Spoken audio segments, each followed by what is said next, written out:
नमस्कार, जोहार। आई चलते हैं झारखंड की ताज़ा खबरों की ओर। लेकिन उससे पहले अगर आपने अभी तक इस चैनल को सब्सक्राइब नहीं किया तो कर ले, जिससे कि आपको झारखंड की ताज़ा खबर रोजाना मिलती रहे। पहली और बड़ी खबर, पिछड़ा वर्ग के साथ धोखा हुआ, आरक्षण देने के लिए ट्रिपल टेस्ट था जरूरी। आजसू पार्टी के केंद्रीय अध्यक्ष सुदेश कुमार महतो ने राज्य में होने वाले पंचायत चुनाव में ओबीसी के लिए आरक्षित विभिन्न स्तर के हजारों पदों को समाप्त किए जाने के लिए सीधे तौर पर हेमंत सरकार को जिम्मेदार ठहराया। इस मामले में तीखी प्रतिक्रिया व्यक्त करते हुए कहा कि अब पिछड़ा वर्ग के साथ धोखा है और जिसका अंदेशा था वही हुआ। चुनाव से पहले ट्रिपल टेस्ट का होना महत्वपूर्ण था और इससे ओबीसी को उनकी हकदारी मिल जाती।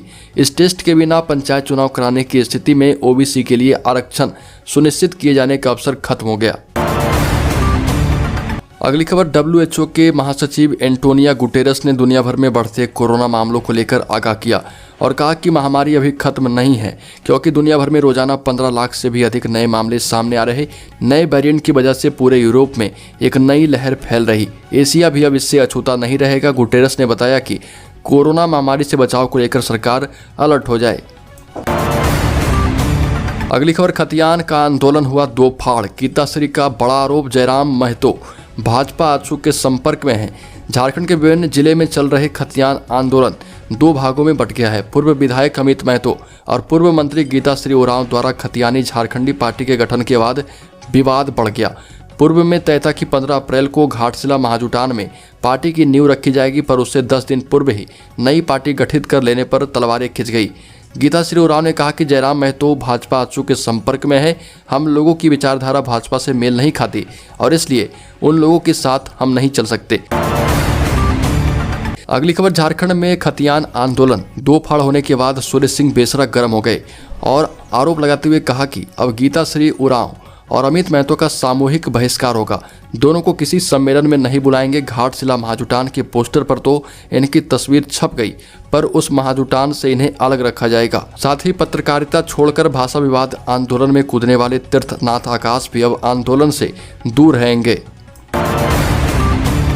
अगली खबर, रांची में फिर से सक्रिय हुआ झपटमार गिरोह। बैंक ऑफ बड़ौदा की असिस्टेंट मैनेजर से झपटा पर्स, सीसीटीवी कैमरे खंगाल रही पुलिस। रांची में इन दिनों झपटमार गिरोह फिर से सक्रिय है। लगातार झपटमारी की घटनाएं सामने आ रही। ज्यादातर बैंक कर्मी निशाने पर हैं। इस बार बैंक ऑफ बड़ौदा इरवा शाखा और मांझी के असिस्टेंट मैनेजर रंजना कच्छप का पर्स सदर थाना क्षेत्र में झपट लिया गया। इस दौरान हुंडई शोरूम कोकर के पास पीछे से एक बाइक पर सवार दो अपराधी आए और हाथ से हैंड पर्स छीन लिया गया और उस पर्स में एटीएम कार्ड सहित कई महत्वपूर्ण दस्तावेज थे। अगली बड़ी खबर, झारखंड के पोषण सखियों को मोदी सरकार करवाएगी बहाल और बढ़ेगा वेतन। दोस्तों, पोषण सखियों ने मोदी सरकार में एक बड़े मंत्री पद पर बैठी हुई महिला स्मृति ईरानी से मुलाकात के बाद ये खुशी जाहिर की है कि केंद्रीय नेतृत्व का फैसला बेहद ही ज्यादा अच्छा है और उम्मीद है कि सभी की नौकरी वापस होगी। पोषण सखियों ने कहा कि राज्य सरकार के द्वारा जो कुकृत्य महिलाओं के साथ किया गया है वो बर्दाश्त के काबिल नहीं है। स्मृति ईरानी से मुलाकात के बाद पोषण सखियों ने स्मृति ईरानी से ये भी मांग रख दी है कि पोषण सखियों को नियमित किया जाए, क्योंकि पोषण सखी अगर नियमित नहीं होंगी तो जब मन तब राज्य सरकार नौकरी से हटा सकती है। अगली खबर, झारखंड के पूर्व मुख्यमंत्री रघुवर दास का बड़ा ऐलान और कहा कि हम दिलवाएंगे पोषण सखियों की नौकरी वापस। और इसको लेकर रघुवर दास ने राज्य सरकार को एक पत्र भी लिखा है। रघुवर दास ने इस पत्र के माध्यम से राज्य सरकार को पोषण सखियों को उचित वेतन, अस्थायी कर्मी का दर्जा और जो 10,000 पेंशन पोषण सखियों को नौकरी से निकाला गया है उसको लेकर रघुवर दास ने कड़ी आपत्ति दर्ज करवाई है। रघुवर दास का कहना है कि आखिर ऐसी कौन सी विपत्ति पड़ गई कि 10,000 पोषण सखियों को वेतन देने में जो उन्हें नौकरी से ही निकाल दिया गया। ये बिल्कुल ही गलत फैसला है हेमंत सरकार का। अगली खबर, झारखंड में मध्याह्न भोजन बनाने वाली रसोइयों को अब मिलेगा प्रति 3,000 मानदेय, क्योंकि केंद्र सरकार राज्य में बढ़ते कुपोषण को लेकर एक बड़ी बैठक की है। रसोइयों के माध्यम से झारखंड में कुपोषण को दूर करवाने के लिए केंद्र सरकार एक बड़ी योजना पर काम शुरू कर चुकी है। गौरतलब है कि झारखंड में रसोइया ही हैं जो बच्चों में कुपोषण दूर कर सकती है और इसके लिए केंद्र सरकार रसोइयों को खुश करने के लिए उनके मानदेय में सीधे 2 से 3,000 की बढ़ोतरी करने पर विचार कर रही। अगली खबर, झारखंड के संविदा कर्मचारियों के लिए सरकार ने जो 196% महंगाई भत्ता बढ़ाया उसका लाभ बहुत जल्द मिलेगा। झारखंड सरकार की ओर से संविदा कर्मचारियों को महंगाई भत्ता बढ़ाकर 196% कर दिया गया है। यह पहले 113% था। इसके अलावा झारखंड के जो पुराने संविदा कर्मचारी हैं उनका नियमितीकरण का अंतिम निर्णय लटका पड़ा है। राज्य के सचिवालय और विभिन्न कार्यालयों में वर्षों से संविदा पर कार्यरत कर्मियों के नियमितीकरण का मामला अभी भी अंतिम निर्णय के लिए लटका पड़ा है। इस बीच संविदा पर कार्यरत कर्मियों के नियमितीकरण की दिशा में बड़ा कदम झारखंड सरकार उठा सकती है। अगली खबर संताली राजभाषा और सरना धर्म कोड को लेकर राज्य से दिल्ली तक हुंकार भरने की तैयारी है। स्वशासन के नाम पर शोषण का आरोप आदिवासी सिंगल अभियान के राष्ट्रीय अध्यक्ष एवं मयूरभंज के पूर्व सांसद सालखान मुर्मू ने आदिवासी भाषा संस्कृति के लिए आंदोलन की तैयारी शुरू की है, जिसके तहत 30 अप्रैल को रांची में संताली राजभाषा रैली और दिल्ली में 30 जून को सरना धर्म कोड रैली करने जा रही है। और इसके लिए आदिवासी सिंगल अभियान की ओर से झारखंड, बंगाल, बिहार, उड़ीसा और असम में तैयारियां शुरू कर दी गई। अगली खबर आदिवासी मूलवासी के अस्तित्व के लिए 1932 खतियान जरूरी। आदिवासी मूलवासी के अस्तित्व के लिए 1932 खतियान लागू करवाने को लेकर झारखंड मुक्ति मोर्चा विधायक लोबिन हेम्ब्रम ने ये बातें कही है और आदिवासी मूलवासी जन अधिकार मंच ने विधायक का स्वागत किया। लोबिन हेम्ब्रम ने कहा कि वर्तमान में मुझे खतियान लागू करवाने के लिए उलगुलान करने की आवश्यकता होगी और इसके लिए मैं तैयार हूँ। इस लड़ाई में मेरे साथ बड़ी संख्या में आदिवासी मूलवासी जुड़ चुके हैं। 12 अप्रैल को एक उलगुलान झारखंड में व्यापक स्तर पर होगा। मैंने सरकार को अपनी भावनाओं और झारखंडियों की भावना से अवगत करवा दिया है। अगली खबर पर्दे के पीछे से पंचायत चुनाव में प्रत्याशी खड़ा करने की तैयारी में जुटे सभी राजनीतिक दल।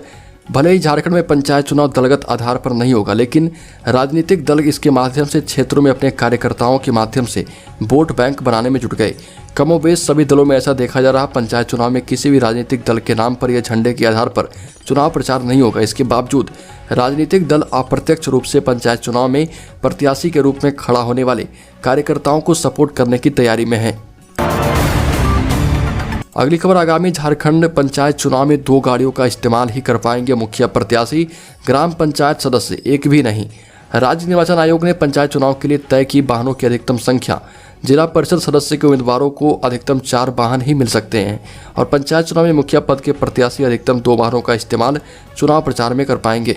मतदान के दिन भी वो इतने ही वाहनों का उपयोग कर सकेंगे। वहीं ग्राम पंचायत के सदस्य के प्रत्याशियों को वाहन इस्तेमाल की अनुमति प्रचार के लिए नहीं दी जाएगी। अगली खबर लोबिन हेम्ब्रम का हेमंत सरकार को 2 टूक और कहा कि विशेष सत्र बुलाकर स्थानीयता नीति लागू करें तो खत्म कर देंगे आंदोलन। स्थानीयता के मुद्दे पर पार्टी के अंदर मोर्चा खोलने वाले झारखंड मुक्ति मोर्चा विधायक लोबिन हेम्ब्रम ने कहा कि उनका आंदोलन रुकने वाला नहीं है। वह पूरे राज्य में घूमेंगे, विधायकों से स्थानीयता के मुद्दे पर साथ आने का आग्रह करेंगे और ये भी कहा कि मैं 1 इंच पीछे हटने वाला नहीं हूँ। सरकार लिखित दे दे कि वह विधानसभा का विशेष सत्र बुलाएगी और स्थानीयता के मुद्दे पर बहस करेंगे और फिर इसे लागू करेंगे। अगली खबर केंद्रीय रामनवमी महासमिति ने केंद्रीय मंत्री अर्जुन मुंडा एवं विधायक नीलकंठ सिंह मुंडा के आश्वासन के बाद रामनवमी महोत्सव को पूरे धूमधाम के साथ मनाने का निर्णय लिया। जिला प्रशासन के रवैये से नाराज समिति ने 1 दिन पूर्व रामनवमी के सभी कार्यक्रमों को स्थगित करने का निर्णय लिया था। नगर भवन में समिति की सभा आयोजित की गई थी, जिसमें सभा के बाद सर्वसम्मति से निर्णय लिया गया कि रामनवमी की तैयारियां शुरू कर दी जाए और वर्षों से भी भव्य तरीके से श्री राम जन्मोत्सव का आयोजन इस वर्ष किया जाएगा। पूर्व केंद्रीय मंत्री अर्जुन मुंडा ने कहा कि अगर सद्भावना बिगड़ी तो सबसे पहले गिरफ्तारी मैं दूंगा। अगली खबर धनबाद शहर को स्मार्ट बनाने की तैयारी शुरू। शहर में सड़क किनारे खड़े होकर बस या ऑटो का इंतजार करने वालों के लिए धनबाद नगर निगम क्यू शेल्टर बनाएगा।